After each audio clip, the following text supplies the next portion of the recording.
ॐ स्थापकाय च धर्मस्य सर्वधर्मस्वरूपिणे अवतारवरिष्ठाय रामकृष्णाय ते नमः। जननीं शारदां देवीं रामकृष्णं जगद्गुरुं पादपद्मे तयो श्रित्वा प्रणमामि मुहुर्मुहुः.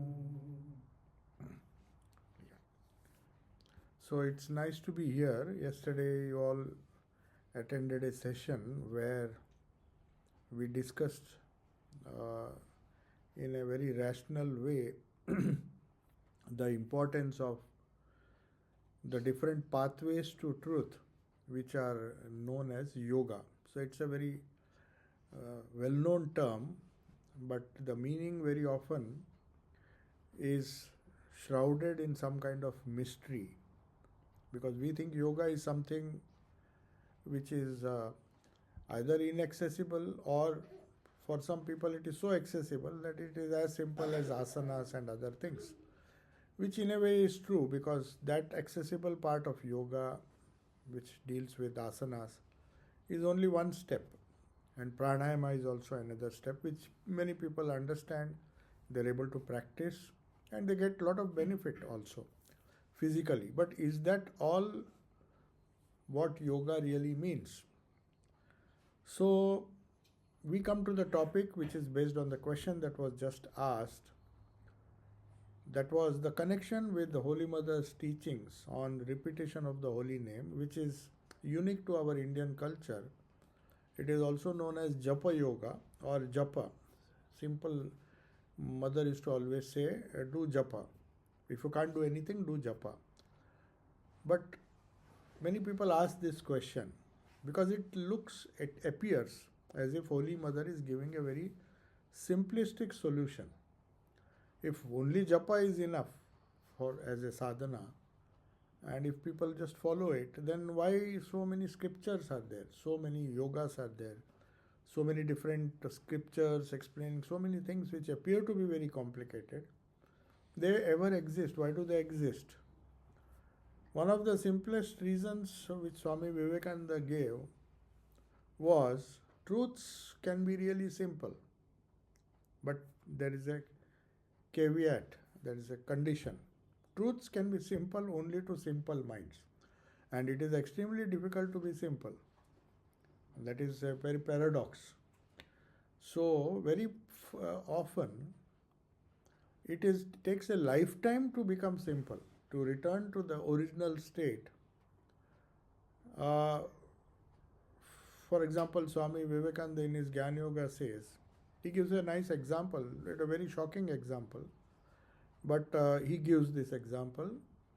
He says, when a child is born, immediately after his birth and a few years after his birth, till he slowly gets so-called educated, which is not education, but anyway, till such time he is born with a lot of innocence.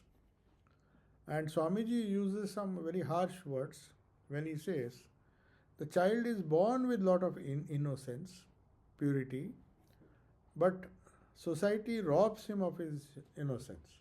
He has used the word. He doesn't, to describe education as a robbery is something dangerous. He says society robs him all the different types of education, not necessarily school education, the peers, the parents, the society around us. So systematically, he says, what society does in a majority of the cases is to rob the child of that basic innocence and purity with which he is born. So now he has to undo that. How to undo that? And he says spirituality is nothing but to regain that innocence and purity. So that means it may be a paradox, but education which was supposed to ennoble you, make you better human being, in fact ends up in making you complicated. So that from that basic innocence, purity and simplicity, you go back to a state, you go to a state where you become complicated. And then to that complicated mind, because training is always of the mind, though we train the body, we train the different aspects of our personality, ultimately it is training of the mind. Mind is our window to the world. All education is of the mind only. So when we reach a stage when our minds have become so complicated that even simple truths, simple advice seems to be too trivial. Said, oh, this cannot be a solution to our problems. Oh, maybe Holy Mother, because she was in a remote village, she was not educated, never went to university, never went to school. So that's why she doesn't know better. So she's saying, okay, just do japa. Just do japa and that will solve all your problems. So we want a more, we are not happy. Then we'll go to YouTube, try to see all the different videos. The more difficult it is, the more challenging it is for us. Oh, I have listened to such and such Maharaj's videos or such personality because he has been to Oxford, he knows better, and Cambridge and School of Philosophy and all those things. And the most abstruse subjects I have understood. So people take a lot of pride in being able to understand a complicated philosophy because their minds are complicated. They have been brainwashed or hypnotized so much so that education tells them nothing is simple in this world. Everything is complicated, like your own life, like your own mind, like your own emotions, like the people around you. They are complicated because we have made ourselves complicated and our relationships complicated. Relationships can be very simple within the house. If you see some of the great people of the world, their parents especially, they were simple people. If you see how innocent Thakur's mother was, how innocent his father was. That is why he says, because of that simplicity, an avatara is born in that family. They will never be born in a complicated. Of course, there are exceptions where even great people are born in evil families, like Prahlada and all those you'll see. They were born of very difficult parents, but that is an exception. But normally, we want a complex or a difficult teaching because we think this problem, as it appears to us, all the problems that we face are very difficult problems and human beings are trying to solve it. All our simple problems, adjustment problems, psychological problems, physical problems. You developed medicine, you developed so many different sciences thinking that we will solve these problems. So how can a illiterate woman from a village come and tell you that do japa and it will solve all the problems? That was your question. So whether we do japa, whether it is connected to yoga, but if I say, oh, japa, if I explain through the process of Raj Yoga, which is Patanjali, who used 700 verses to explain what yoga is, then you feel, oh, now I understand because this is really serious stuff. But if I say, you don't need to read Raj Yoga or understand Raj Yoga, if you have simple faith and repeat, do what exactly Holy Mother says, that will solve your problem. Because we are not like children, we have lost our innocence, we want difficult things. So that is one reason. So, but still, because we are now complicated ourselves, we will have to try to understand a simple thing through a more difficult explanation. One Swami, who very senior Swami, don't want to name him. Many people, in our order also, we all appreciate. Of course, Aurobindo was a great philosopher, having been educated in Cambridge or I don't know where, but at least he came to England. And his father was very keen because he felt that if there is the least bit of Indian influence in him, he will not develop. So everybody wanted the highest English education in those days. So he was not even taught Bengali. Forget Sanskrit, not even Bengali, he could not speak, read and write because his father thought to be perfectly anglicized would be the best type of education I can give my son. And he had the money, so he was sent. And he obviously passed all the exams. He was a great philosopher, a very great intellectual, and wrote wonderful books on philosophy. But when he met Sister Nivedita, when he was unfortunately didn't get into Indian civil service because he failed the horse riding test or something. So he was disillusioned. He gave up trying to get a job with the British administration and goes back. And the Maharaj of Baroda was a disciple or a devotee of Swami Vivekananda, who knew him very well, said, "Oh, maybe I can use his services," made him education inspector in Baroda state. And Nivedita meets him. Sister Nivedita, after the passing of Vivekananda, she goes to meet the Maharaj of Baroda, Sajirao Gaikwad, who was very close to Vivekananda. So she thinks maybe I can get some help for the movement and for Swamiji's work, because he is a rich man. So he is excited, and being an Irish lady, already well known in India. So he sends Aurobindo, who was just an employee. He was not the famous Aurobindo which we know now. So he meets Nivedita on the platform, and she starts speaking in Bengali. This is not known to many people, because though she was an Irish woman, she knew enough Bengali to speak conversational Bengali. And she was shocked when she heard that he knew very little Bengali. He could speak, obviously, but his father, I think, made sure that he did not just spoke English even at home, so that at least Bengali influence, native influence, will make him less educated.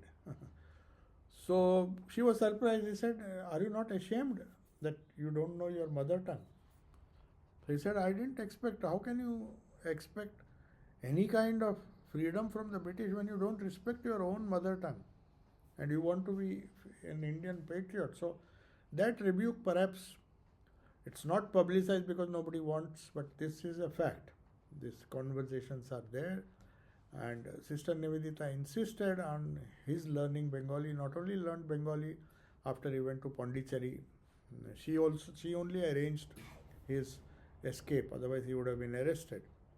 So anyway, Aurobindo, after that, because of his wonderful Victorian English and wonderful way of explaining philosophy, became a very popular author, and we respect him for that, because he changed completely. He not only learned Bengali, he learned a little bit of Sanskrit.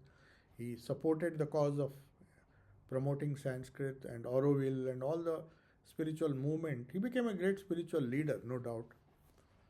But one of our very old Swamis made a remark which looks like a joke, but it is a lot of truth is there. So people, who read Vivekananda's language is very simple, direct, without any fuss. He tells facts on your face, and it appears to be very simple. But the moment you start reading Aurobindo, if anybody has tried to read his books, they're written in extremely difficult Victorian English. So you need some level of education to even understand what he's saying. So this senior Swami, I don't want to name him, he said, somebody asked him, "Maharaj, what do you think of Aurobindo? His wonderful English, and so nicely he has explained Indian thoughts. Of course, his talks on the Bhagavad Gita, Upanishads, his writings, they are really well read. The complete works of Aurobindo is much more bigger than Vivekananda." Then that Maharaj said something very significant, which I remember even now, that senior Swami. He says, if you want simple things to be made difficult, read Aurobindo. And if you want difficult things to be made simple, read Vivekananda. Truth is the same. But he said this, he said, Aurobindo somehow has developed a knack, because of his modern English education, to make the most apparently simple things difficult. But if you want to understand simple things in a very difficult way, and you want to spend have the energy and time to spend, you please go ahead and read. But the same truth you will get in Swami Vivekananda's words. So that struck me, and it is more applicable to Holy Mother. If you want simple things to be made a little more difficult, go to Vivekananda. If you want to make difficult things simple, go to Holy Mother. That's the idea. So she made it still even more simple. But for that reason, it is not. It's perhaps a higher truth. There are even some devotees who say, if japa is such an important thing, why did Vivekananda not emphasize so much? If you see Brahmanandaji's teachings, he will say japa, Mahapurush Maharaj, all the direct disciples who later on became the presidents of the order, even Akhandanandji was very rational. He speaks of japa. Just go on doing japa, because nobody was more knowledgeable than Holy Mother when it comes to pure knowledge.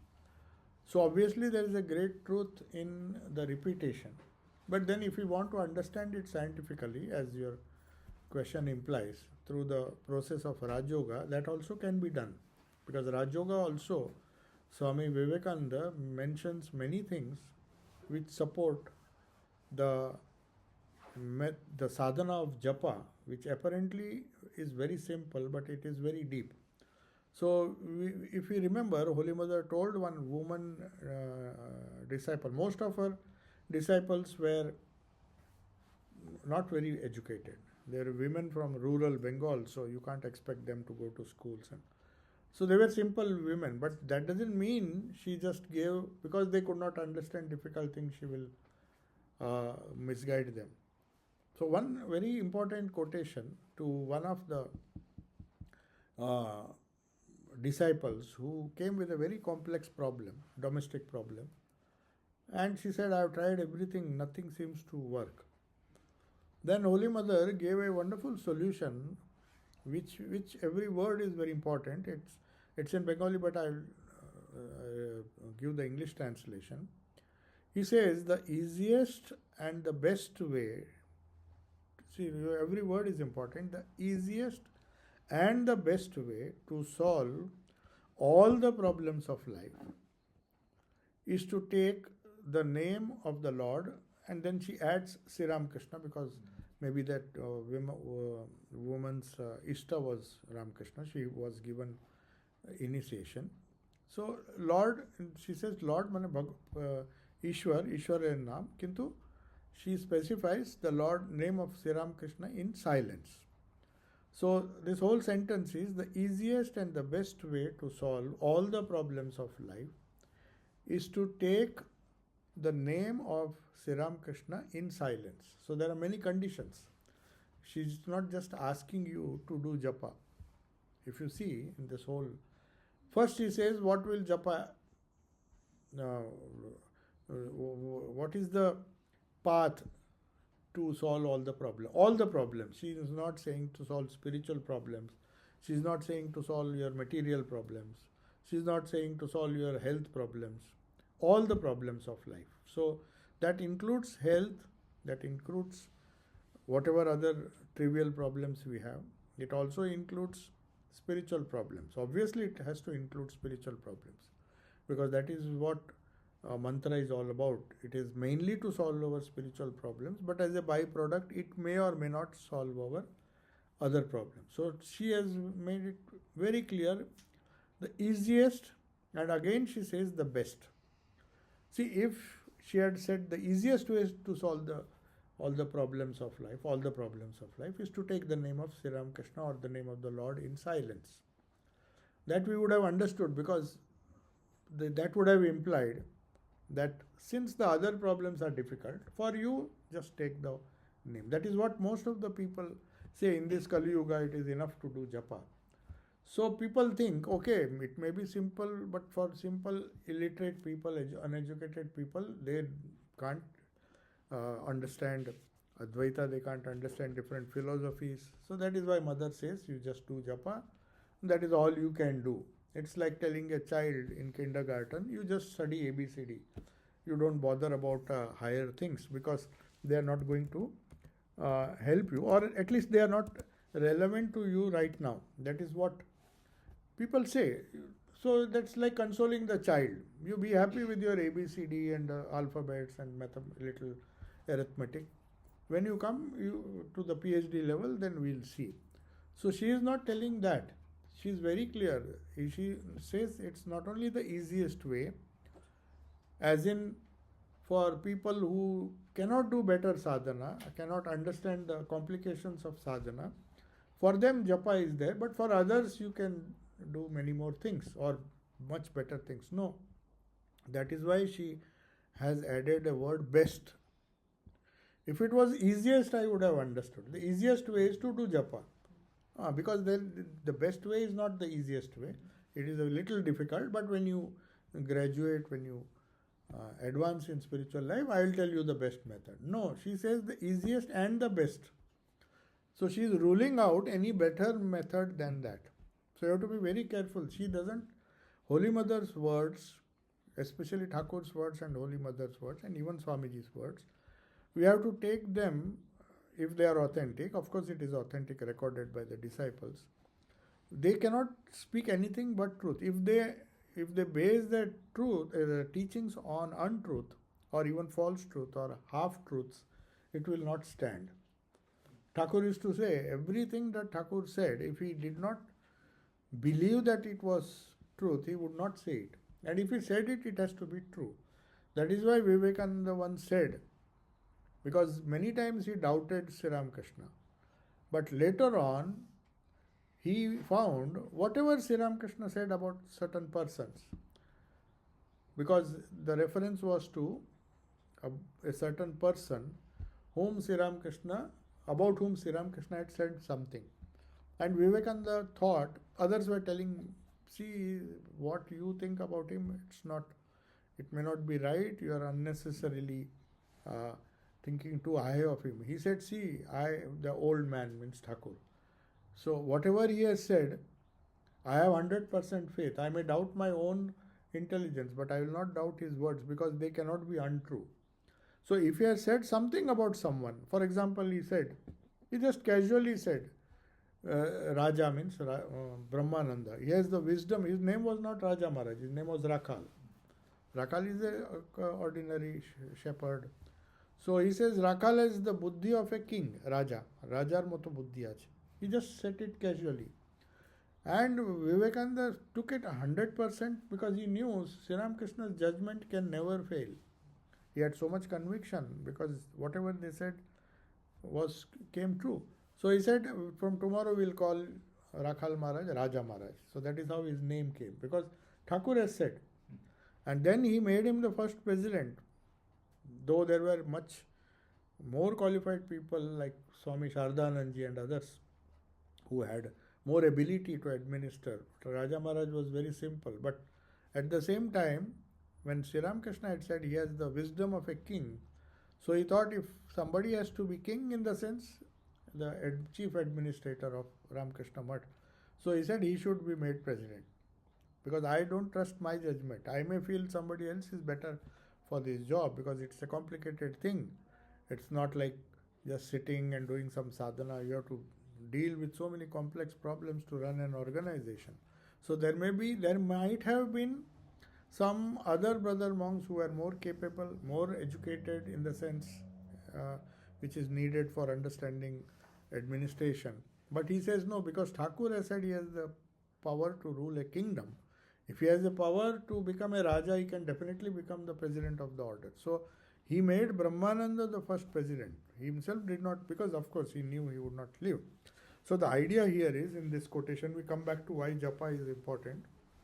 Holy Mother says it is not only the easiest, but the best way to solve all the problems of life. So that means she has ruled out not ruled out, she has said that japa is sufficient to, not only it is an easy method, but it is the best way to solve all the problems of life. So that means if we have faith in what Mother says, and then she adds two more lines are there, to take the name of Sri Ramakrishna in silence. She could have said, you can take the name anytime, even when there is noise. No, she insists on silence. So that's how we come to Raj Yoga now. Raj Yoga, to understand what Holy Mother said, she could have easily said, take the name of the Lord even while you're jumping about and a very restless mind. You can definitely take. It will have some effect. But it will have more effect if you do it in silence. So three things are there. It is easy. It is the best method. It will solve all the problems. Not one or two, all the problems. So we have to take her word for that. And to take the name of Sri Ramakrishna in silence. So why silence is necessary? Now, in Raj Yoga, the first or second sutra, first is just an introduction, Atha Yoga Anushasanam. Means now we begin the discipline of yoga. Anushasanam means discipline, self-discipline. Shasan means to enforce discipline on others. Anushasan means you enforce discipline on yourself and enforce complete discipline. It's not just asserting one's power. You have to assert your will, enforce that discipline on yourself. So, Atha Yoga Anushasanam. So, yoga is not just a science, it is a discipline. That is the first thing. Second verse says, Yogaha Chitta Vritti Nirodha. So that is one of the main verses. The very definition of yoga. What is yoga? We now begin the discipline of yoga, and then he says what yoga is. Chitta Vritti Nirodha. Chitta Vritti means the waves.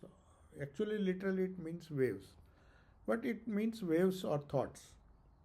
Thoughts are like vrittis, waves on a calm ocean. If the ocean is calm or the pond is calm, you drop a stone, Swamiji gives that example, there are ripples and then there are waves. So similarly, our mind is compared to a calm lake. And when you drop a stone or when external suggestions comes, ripples are started. And in that you don't see the bottom clearly. If the water is calm, you see the bottom. You see the real nature of the pond or the lake.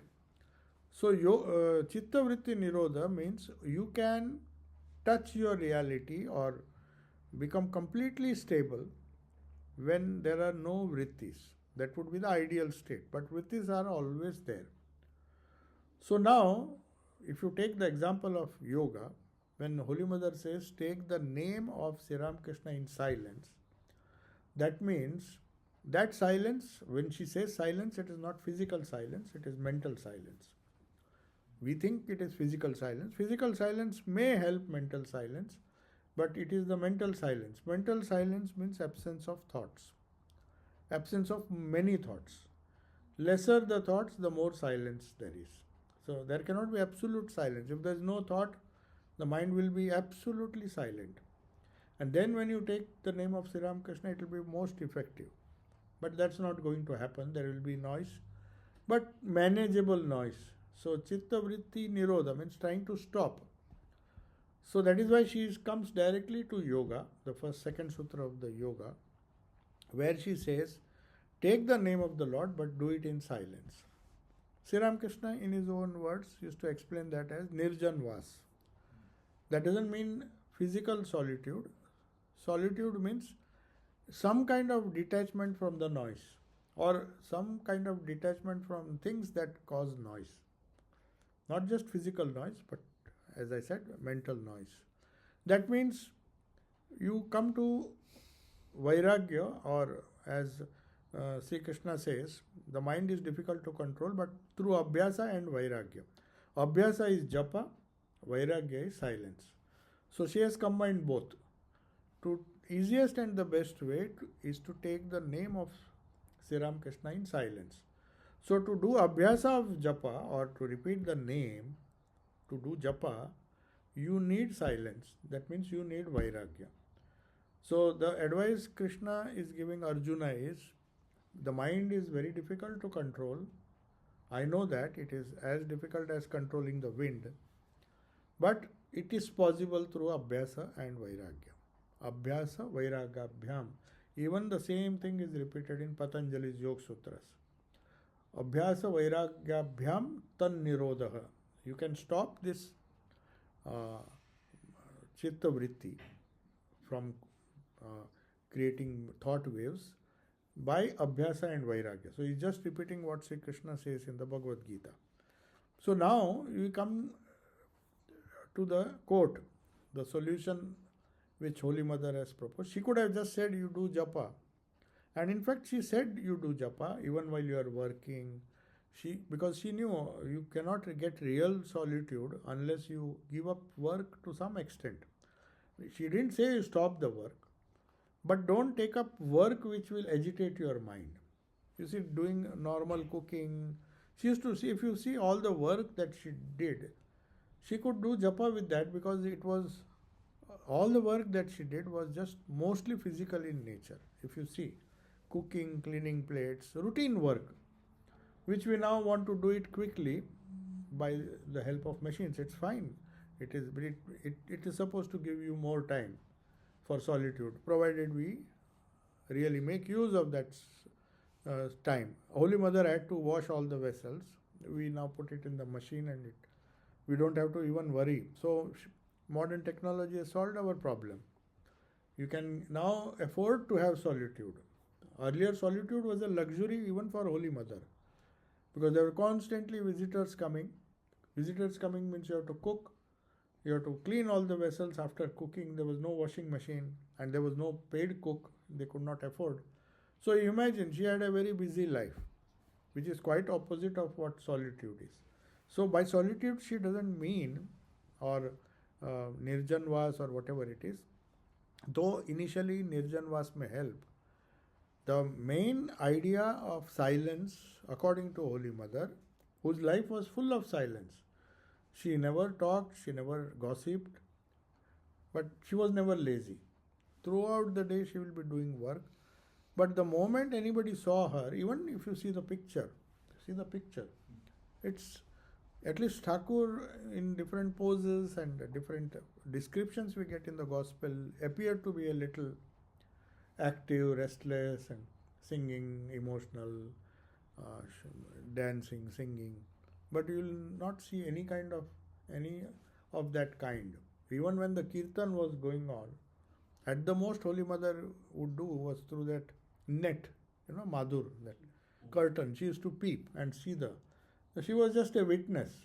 I don't think she ever thought of going and joining Thakur's merry making. So she was even restricted in that. So her life was full of silence. So that's why she understood what mental silence is. There was nothing, absolutely nothing to agitate her, though there were enough elements within the house who would create havoc in our normal houses. You know all the people. Those who have not read the biography, you should read. They were literally madcaps in the house. Literally mad people, not mentally, not just difficult people, but literally people who are crazy. So imagine dealing with crazy people day in and day out and not even avoiding them. She could have easily avoided. She did not even have to take the responsibility of somebody whose husband has thrown her out because of her madness. She took the responsibility of the daughter till the end, till she was having this. She could no longer do service when she had rheumatism, and then she said, even then she was worried what will happen to this Radhu and the daughter, Radhu's mother. How can they survive with this? She knew that nobody will ever have the patience to look after them as much she did. So there was she was extremely busy.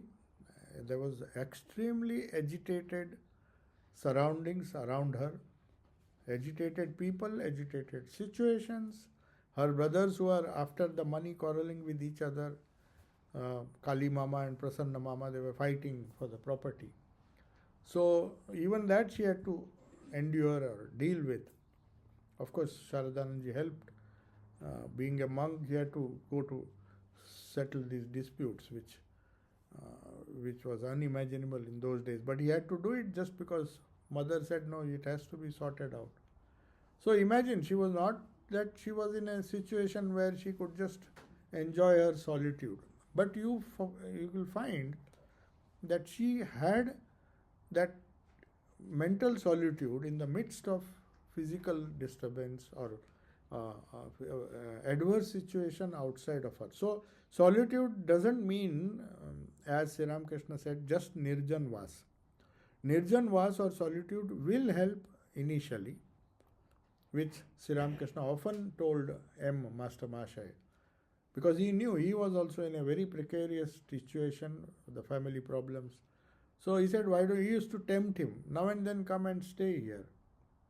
Now and then just forget your family and come and stay. So at least Ramakrishna insisted on physical solitude, just to go away, and then at least with that physical solitude, at least mentally you can be relaxed. And then you take the name, do sadhana. So he used to insist on nirjanvas, so also mother insists upon solitude. If physical solitude is there, fine, otherwise the solitude that Holy Mother experienced. So now comes the problem of we have discussed first solitude, we have discussed the easiest and the best. Then we have also discussed to solve all the problems of life. That also is taken care of. So she has given the ultimate solution. But now, how does Japa act? And why does it act? If we want a little rational explanation, we have to go to Raj Yoga. So Gaurav's question was, has Japa anything to do with the Raj Yoga? In fact, it has everything to do with the Raj Yoga. Because in Raj Yoga or in Patanjali's yoga, there is this repetition of the pranava or om. Though they don't believe so much in bija and mantra, there is a provision. So abhyasa of what? Abhyasa and vairagya. Abhyasa is always of some name or some om or some meditation. So now the question comes, abhyasa means, in simple English, abhyasa means, it can mean practice, repeated practice, but the better word is repeated habits. Yesterday we discussed this. Those of who attended yesterday's class, I explained the importance of habits. Just as bad habits are difficult to get rid of, good habits are also difficult to get rid of, and it's good. Because good habits will help us when we are not in a mood to enjoy the to do those things. Suppose you have developed a habit of japa. Even when there is a depressive situation or circumstance, your habit will help you because it will make you do the japa. So that habit formation, according to Raj Yoga, is what is known as abhyasa. So the only reason why japa is effective in a scientific way is that it helps you to create a habit which is not only positive, but if you go deeper into the science of Japa Shastra or Japa, which is not the field of Raj Yoga, it is taken from the Tantras. Because in the Japa, according to the Ramakrishna tradition, there is a Bij mantra. That is another whole science behind it. It's not in Patanjali's yoga. He doesn't refer to Kundalini, Bija. All people use the word Kundalini and also casually. They think it is part of yoga, but nowhere in the whole Patanjali's yoga you hear the word Kundalini. It is taken from Tantras. Tantras believe in the handling of the nervous energy, which is nothing but Kundalini power. So our nervous energy, which is flowing through the spinal cord, generates tremendous energy. Just as there are 5 pranas, breathing is one prana. So we control prana and we say it is pranayama. We just control breathing. But that is 1/5 of the whole prana. There are other pranas which we need to control. There are other pranas doing different functions in the body, and one of the pranas is known as this Vyana. Vyana, which is, there is Vyana, there is Udana, there are different pranas. One is Prana, Samana, Vyana, Udana, there is like this. And Apana. That's the downward force. Prana and Apana. Prana, Apana, they use it in that order. But one of the important energies is the nervous energy. So you know how important the spine is. Any doctor will tell you our spinal cord, it's so not only sensitive, but it is one of the most important organs of the body, physical organs of the body, which deals with one of the most important pranas. That nervous energy, if we control and if we harness that power, it is known as Kundalini. So Kundalini is nothing miraculous or mysterious. It is just proper handling of our nervous energy. The energy which expresses itself as nervous energy. Nervous energy is not Vyana, but an energy, the Pancha Prana, one of the pranas which manifests itself as the nervous energy, passing through the spinal cord, also interacting with the brain cells and the brain neural network. That energy, if it is controlled, that gives rise to the idea or the forces which we call as Kundalini. That is the spiritual equivalent of the physical nervous energy which we experience in our psychophysical system. We see the impact of nervous energy, whether if it is completely balanced, then we lead a balanced life. But similarly, the Kundalini also, which is the spiritual equivalent of the nervous energy, if it is controlled through Japa and especially the Bija, that is where the Bija comes. So, in the Japa Yoga or Japa Sadhana, which is also similar to Raj Yoga, though it is not exactly same, because nowhere in Raj Yoga you have this idea of Bija. Though they say Pranava, which is also a Bija mantra, Om is a Pranava, and it is known as the universal Bija mantra. That is what Tantras say. But Tantras have specific Bijas, and of course Japa involves the name of your Ishta or ideal.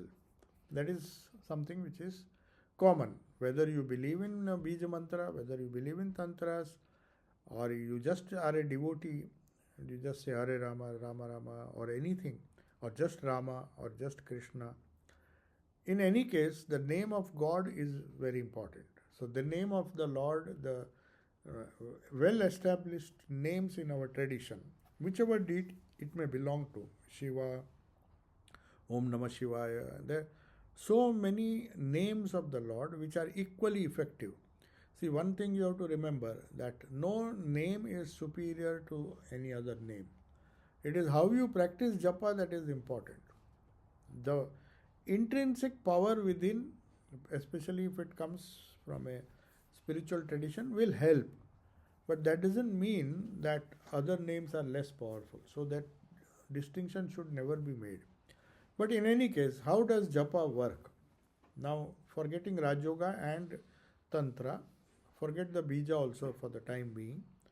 Just in repetition of a holy name, as Holy Mother said, Japa, taking the name of Sri Ramakrishna.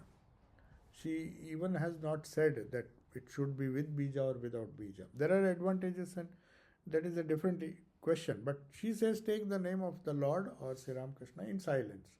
So that would imply just the pure name of Sri Ramakrishna also should have an impact or effect. But the secret here is repetition. It's not just, of course, there are many stories to indicate that only twice some great saint has repeated and he got realization. That is very rare. But for majority of us who have lot of karma to be worked out, it is Japa or repetition, constant repetition, which forms a habit, and it is that habit or that samskara which is the result of repetition that helps us. Now, one way of understanding how Japa helps, the first immediate thing it does, destroying karma, solving our problems come much later. But one of the main problems it solves right now, as you go on repeating, right now, say suppose you decide now 108 times or 1000 times I will repeat. So during this 1 hour or half an hour or 45 minutes when I am repeating, what is the immediate tangible benefit I get? My karma will be removed. It's all uncertain. As Holy Mother said, what is the importance of japa? She says, japa can reduce the karma to a large extent, and she gives an example. She said, because of karma, which is nothing but cause and effect, if in your destiny there was a sword wound, for some reason, some bad karma, because of some bad karma, you deserved a sword wound with a sword which would be fatal for you, or some accident, major accident. But she says, because you have done japa to compensate for the bad karma which you don't know what is in store for you. If we knew our destiny, what will happen, then we'll plan for it. Most of us, we do not know. So she says, if she is giving one of the benefit of japa, that is repeating the name of the Lord in silence. She says, if a sword wound was destined for you, you will get away with a pinprick. There will be some effect of karma. Maybe that sword wound will be, the effect of that will be reduced, and you will just be lucky to get away with just a small pinprick. These are her words. So she is explaining one of the immediate benefits, but more immediate, which we can see, we do not know. When we get a pinprick, we never think, we never even bother. We are just happy that it is just a pinprick and we will be fine. But imagine if we had not done japa, we would have had to bear the consequence of a sword wound or some fatal accident, which might have resulted in loss of any of our limbs. So we have to be grateful that whatever we encounter, if this quotation of Mother is taken seriously, we understand that our japa has helped us to get away with lot of problems. So that is one. But that comes only when we are tested, when we realize that the japa has helped us in some way or the other. But what about the immediate benefit? Right now there is an immediate benefit of japa. Now all our problems, when Holy Mother said it will solve all our problems of life. So what are all our problems? Just try to think. What are the immediate problems now? Now all of us are fine, okay? Nobody is having a very immediate serious problem, isn't it? We have problems, but not immediate. Right now, if you ask, I don't know, now everything is fine. Otherwise, we would not have come here. But there is another problem which is always with us. That is uncertainty. See, now nothing has happened, but still you will have a problem. You will create a problem. Think, oh, if that happens, then how should I plan for that? So there is an uncertainty. Though my present is certain, I am perfectly okay, there is no problem.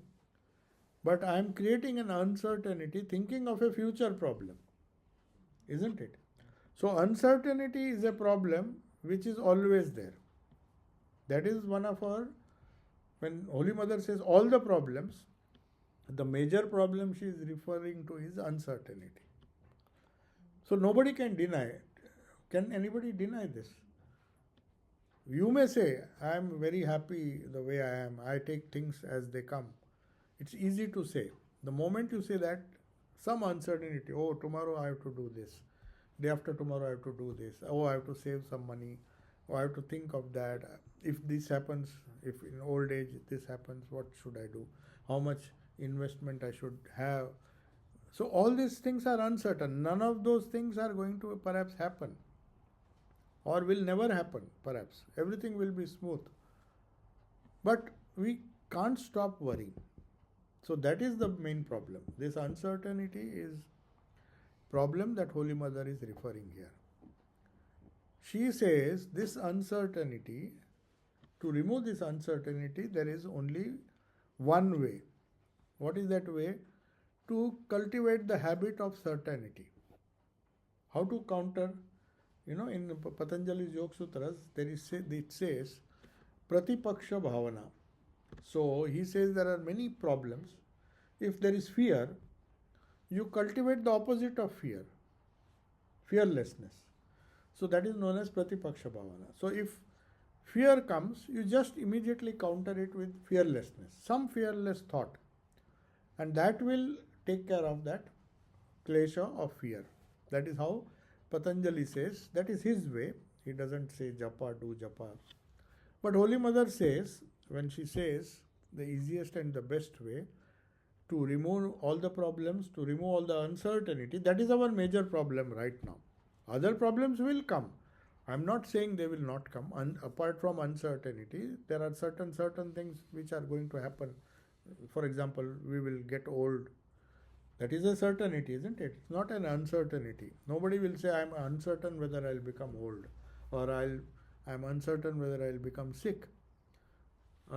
That uncertainty is there. I may or may not, I may be healthy throughout my life if I am lucky. But definitely I am certain that I will get old, and I am certain that I will die. So these two uncertainties we have to deal with. But apart from that, there are many false uncertainties or stupid uncertainties which we are suffering from, which we don't have to, but we have to. So japa comes as a solution. Now how does japa solve this uncertainty? Does it solve just by doing japa? Will this uncertainty go? No, it won't go. But till you do japa, it will go. Till you continue your japa, your uncertainty will go. I'll tell you why. Suppose you are doing non-stop japa. Say Om Namah Shivaya, Om Namah Shivaya. Now every time you say, you don't allow any uncertain thought to come up. You know there is 100% certainty that after 10 times, the 11th time, my thought will be Om Namah Shivaya only. So your certainty is increasing. So now you are certain that whatever happens for 108 times, that is why they say at least finish 108 times.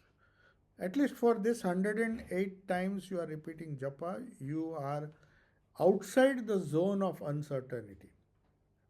At least you are certain for the next 108 repetitions, provided your mind does not wander. This is assuming. It's difficult, it doesn't happen.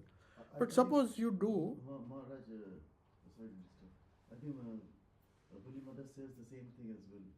Even if you do, to get the maximum benefit, you'll have to have concentration of the mind. Concentration, yes. So that concentration comes when you repeat. It's through habit only. No, I'm coming to that point because concentration will not come all of a sudden. So say for example, next half an hour, you have now taken a shower and gone to the shrine, and you have decided, now let whatever happen, I am not going to think anything. Next half an hour, my target is 108 times I'll do japa because I have promised. That's why they say, why do we have to promise? Why if I do all throughout the day? Holy Mother knows people will not do all throughout the day. They can't do for when they sit down, then how can they do all through the day? So people want excuse. They said, okay, 108 times why I should do. If I do all the time I'm doing, I'll try to do. But she knows it is not, uncertainties will come and stop the japa. So if you have a target, then there is a chance, of course there is no guarantee, but there is a chance that till you finish 108, you will put all your uncertainties on the side, and at least that period of certainty you are enjoying. So that is solving one problem. Maybe for 20 minutes, 25 minutes, you were without problems. So that habit, when it increases, when it becomes a habit, then you feel, oh, it's such a wonderful thing. Why 20 minutes? Let me do for 1 hour. And I get so much of joy. I could decrease my stress levels, decrease my uncertainty for 1 hour. At least that 1 hour I enjoyed. Then that will motivate you to do more japa. So japa, the very fact that you are repeating it, even doing 10 things, reading Kathopanishad, reading Gita, that will bring uncertainty, let me tell you. That is why they said don't. That is why the main reason why I take initiation is stick to one thing. If you had enough of experimentation of different things, I'll read Ramayana in the morning, Chandi in the afternoon, Nothing wrong. At least it will prevent you from becoming engaging in worldly thoughts. But superior to that is japa, because certainty comes immediately as a result. That is why Holy Mother says easiest and the best way. Otherwise, she would have said, why don't you, easiest and the best way is to read the Gita every day. She would have said that if that was a better solution. And I remember once Swami Vireshwaranji was asked, he, of course, he was a great devotee of Gita. He started a Gita Mandir, and he came to tell Maharaj, see how I have collected money. So he said, what will you do in the Gita Mandir? He said, I'll invite Swamis, they'll give talks on Gita. Okay, very good, very good. But is there a place for meditation? Can they do their japa? Yes. Yeah. You insist on that. Don't have too many classes and all these things. So you do that. Then he said, I have a personal question. This I heard myself. So he said, I have a personal question. So I have this problem, that problem. I'm doing all these things. I'm serving. I'm giving a lot of money, collecting money, helping this Gita Mandir in a very materialistic place. Students are not good. University is so bad. And a lot of pubs and drinking, everything is going on. So see, I'm doing a noble work. He said, okay, fine. You have done whatever you have done. But then he says, but Maharaj, now I have a personal problem. All these things I have done, but my personal problem has not been solved. So Maharaj very kindly said, okay. Then he told his problem. So Maharaj says, you have to, there is this word titiksha. He says in the Gita. So he gave us simple advice, since he was showing so much faith in Gita. There is a verse, Krishna is telling Arjun, Tan titikshasva bharata. Means, oh Arjun, these things are very difficult to solve. So all you can do is just bear it patiently. Forbearance. So when he said titiksha, that means you have to live with the problem. Isn't it? So he got a little impatient. No, Maharaj, there should be some other solution. He said, no. Krishna has told very clearly, you have to bear it. Even Krishna himself has to bear when problems come. And when you do titiksha, you gain strength, and that solves the problem ultimately. Then again he said, no, there must be some other way. Then Maharaj said, got little irritated, and he said, do you think Krishna, you know better than Krishna, or I know better than Krishna? Do you think I can give you a better solution? Whatever Krishna had to say, he has said. If you don't believe him, then don't talk about starting Bhagavad Gita. He got really angry. He said, if you can't believe what Krishna has said, if he had a better solution, he would have told, don't do titiksha, do this. But since he has no better solution, why don't you follow what he says? So it is so logical that we think, the Gita and all these many things we can do. There are hundreds of solutions. But the problem is, our problem will not be solved if that uncertainty still remains. We'll do Gita today, tomorrow somebody will say, do Chandi, we'll do Chandi. Then somebody will say, do this. Oh, that is wonderful. Do so, Lalita Sahasranama. Then they'll go doing that. The uncertainty has not changed. It has in fact increased. So, Holy Mother says the easiest and the best way. Otherwise, she would have said, why don't you read Bhagavad Gita daily? As Raja Maharaj also sometimes said, no doubt. They have also said, he said, whenever I get depressed, I think of Arjuna and I think of Krishna and I read a few verses of the Gita, and that I regain my strength. That's fine. That inspiration you definitely have to get through Upanishads, Gita. Any book will give you inspiration. Any stotra, any recitation of Chandi. If it gives you strength, you do it. Whatever gives you strength, you can do it. But the easiest and the best way, if we have faith and if we believe that greatest truths, greatest solutions are very simple things, then japa should be enough. That's why I said, whether Rajoga can give you an explanation, but when Holy Mother says that, the science behind that is, when you do japa, at least you are certain that your next thought or your next utterance, mental utterance, will be your japa. after that also it will be the same japa. So immediately for 1 hour a certainty has come. For 1 hour I don't have to think whether I should read Gita or Upanishad or this or listen to this talk or that talk. I don't have to do it because my guru has told me I have to repeat this, and that will give immediate result. That is why it is easiest and the best. So I have a mantra and I know that the more I repeat, the more uncertainty comes in. And to that extent, for that time at least, not throughout the whole day, for that particular period I am very certain because I am in safe hands. One, because mother has said it. Second, because I have chosen mother or Thakur as the Ishta, and I repeat the name, and that repetition forms a habit, and that habit solves the problem of uncertainty. Other problems are minor compared to this uncertainty. You see, 99% of our problems are imagined problems or uncertain problems. The stress that is created by problems which never exist or perhaps will never come to you is more than the real problems. If you see our whole life, the real problems have been very few and we have handled them pretty well. Doctors are there. There are a lot of help available for our certain problems. But uncertain problems, only God can help or Japa can help. So that is one of the main important things, how Japa solves the problem. If we take it from the point of view of yoga, is repetition will prevent chitta vritti. Chitta vritti will prevent, most of the vrittis are uncertainty vrittis.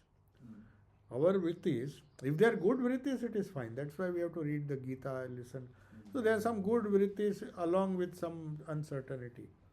So in that way, reading scriptures, those are also important because they will create they will create some vrittis which are not one-pointed, which are not repetitive, but still the main job, good reading, satsang or reading of the gospel, though it has nothing to do with our mantra, still we have to do it because at that time when you are reading, at least it will prevent other uncertain thoughts. So that habit also helps. But if you hold on to certainty, the only reason why you have to do repetition of the same japa, otherwise it will not help if you repeat other things. If you repeat the same japa, that habit becomes strong. If you do typing, if you do swimming, if you do multitasking, you will be good.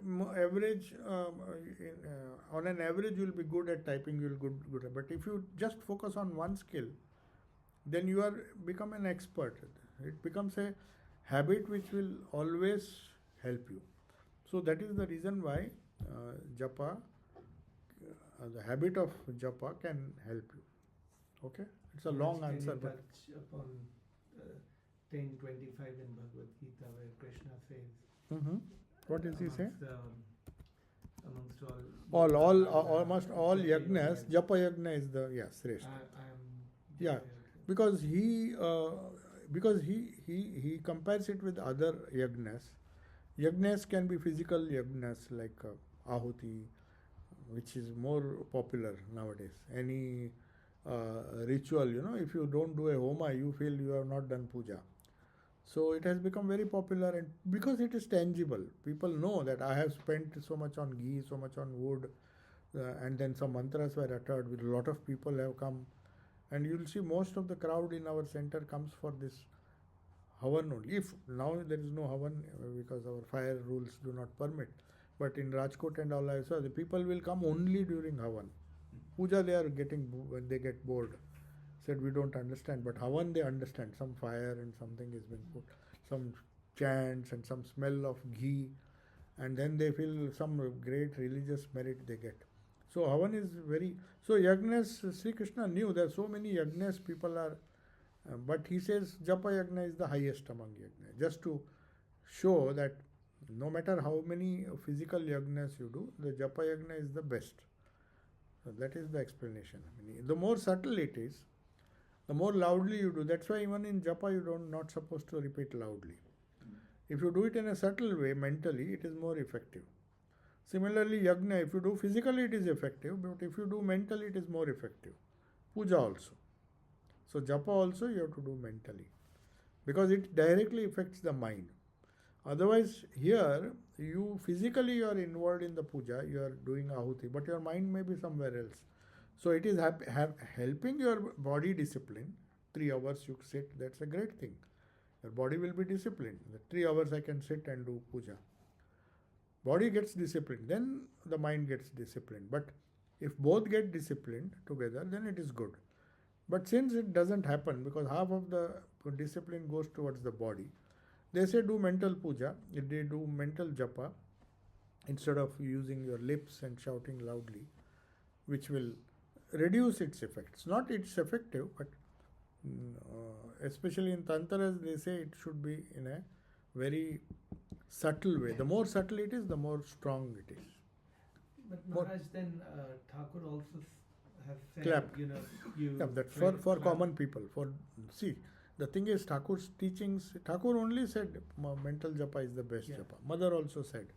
But for others who were absolutely wouldn't do nothing, for them at least they can clap, sing, with the hope that in future they will become more serious. First they have to be attracted with music, they have to be attracted with, he used to even dance. Of course, his dance and his kirtan, they were totally different. He used to do it with a divine attitude. But whoever observed that, even they were spiritually elevated, because he did it. If somebody else dances, it will not create the same effect. Garba, otherwise so many garbas are going on. They hardly know what they are singing. It's more of music and other things, and rhythm, a party or whatever it is. Because I doubt if they know the meaning of the Mataji's stotra, that the text, what it means, why I am dancing, to whom I am dancing. For not only for Garba, I am talking of all. It gets reduced to a social or cultural event. Though there is a spiritual significance. When Thakur danced or did kirtan, it was not like the present day Vaishnavas who are doing kirtans. When he danced, he was thinking of Krishna. He was totally lost. Maybe his mind was in Vrindavan. Isn't it? When he sang, you see all the kirtans, he used to go into samadhi, which is a result of highest concentration. But people don't go into samadhi when they just dance and sing. When ordinary people do kirtan, it's just entertainment. Or maybe it has got spiritual value, because you are thinking of something, though not perfectly. So that is why they make a tradition for ordinary people also. Even puja, and at least you sit for 3 hours, do some ahuti, at least hear some good sounds. At least you don't go do stupid things. So to prevent that, society has a graded approach. It's okay? Thank you, Swamiji. Swamiji, when we are getting stressful thoughts, that japa itself will become that, eventually will become that Pratipaksha bhavana. Because the japa has a calming effect. One is because of the certainty. You don't have a tension of, even that is a tension. Now I have read the first chapter, now what should I read? Oh no, I should read Upanishad, no? Okay, no, tomorrow I'll read Bhagavad. So that itself is a better uncertainty than other stupid things, but definitely that is also uncertain. To remove that, you know that after 108 times also I will repeat the same. So you are very certain what you have to do for the next 1 hour. So for that 1 hour you are very peaceful. That's why some people who, once they develop the taste, Thakur used to say, once you develop the taste, he says, like typhoid medicine. Once you get that taste for, partly you get cured, then you don't leave it. It's like, I used to say, nasha ho jai. So he used to love repeating the holy name. What is that term, Pratipaksh? Pratipaksha bhavana. Bhavana means a feeling. Pratipaksha means cultivating the opposite feeling. Suppose you are full of fear then you constantly impress some fearless thoughts. That's what Raja Maharaj said. When you get depressed, when you think, then you think of the depression of Arjuna and how Krishna removed it. And then read those verses. Second chapter he used to say. Second chapter is very powerful. So he used to remember how Krishna inspired a depressed person to fight the battle. So that he says when we come to a similar situation, these verses, just chanting these verses, of course you have to know the meaning, then it uplifts your spirits. So those things it will do. It will not remove uncertainty, but temporarily the Pratipaksha Bhavana will reduce the thoughts, reduce the emotions or counter the negative emotions. Yeah. Can we ask some questions? Yeah. Anyone having any questions? Yeah. I have two actually. Yeah, my question is regarding Vairagya. So, when I was in childhood time, my mother used to read a version of Gita that we have at home. So, we used to read like Obhasher Boshe and Vairagyer Bole, Bashibhuto Hoy Mon, এই দুই কলে. What a Bangla, yeah. Yeah, Rhythmic, yes. So, Vairagya, I'm just trying to understand, like from Kathamrita and few other books also, we see two types of Vairagya. One where Thakur is saying, like there are bhaktas who has left everything physically. Bahya Vairagya, Antar Vairagya. There are two. One is interior. Externally you don't give up anything. But interior means detachment. Then? And Thakur used to say for other bhaktas that তোমরা মনে ত্যাগ করবে। মনে ত্যাগ ওটাই বলছি বাহ্য ত্যাগ আর আন্তরিক ত্যাগ। In today's explanation, I came to know another thing. Vairagya and silence, you try to draw a similarity. Vairagya is not silence. Vairagya will help you to maintain silence. Vairagya means what? Not getting involved in things that do not concern you. The modern definition you can say. If something is not concerned, you are not concerned. Why should you be curious and put your nose in everything? Not doing that, detaching from things that don't concern you is Vairagya. So you can do Abhyasa only when you have Vairagya, isn't it? If you are involved in 10 activities and then Japa is one more activity, then it will get lost. So without Vairagya, you will not get time, first of all. Time is the important thing. So it's not just for getting time, but it's also for removing the worries which are associated with getting involved in too many things. But some people do Bahya Vairagya because they, like Holy Mother did not do Bahya Vairagya. She never took Gerua. She lived with the family. She lived with everyone. So that was Antar Vairagya, but it was very strong. But she could not be disturbed by them. But others are not so strong. So Bahya Vairagya is necessary for people who just want to avoid unnecessary problems. Then it adds to your mental strain. So if you have 10 things to worry, then the 11th thing will be difficult to do. But if you have just 2 things to worry, maybe food and how to get your meal, ensure that you have enough to eat, then you don't have too many desires, that is Vairagya. Too many desires means contentment.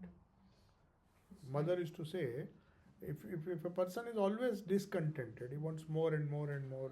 If he has a car, he wants 2 cars. If he wants 2 cars, he wants 3 cars. He always wants something better than what he has. Then Vairagya will not come. You are adding things which you may not use. The thing is, all the people who possess so many things, they don't use. Isn't it? After all, no matter how costly the food you purchase, you can eat only what your stomach allows you to. You may bring $1 million worth of food, but it has to be given to someone else. So that is Vairagya. Means you don't really need it, then don't have it. If you need it, it's okay. Just. So if you lessen, then the responsibility also becomes less and less. And it's like having a minimalistic life. How do you achieve this Vairagya? No, that's it comes slowly. Abhyasa, if you increase Abhyasa, Vairagya comes. If you are really spiritually oriented, if you understand that certain things are not allowing you, and if you really enjoy the abhyasa, that is doing japa, then you feel that you should somehow find 10 more minutes every day.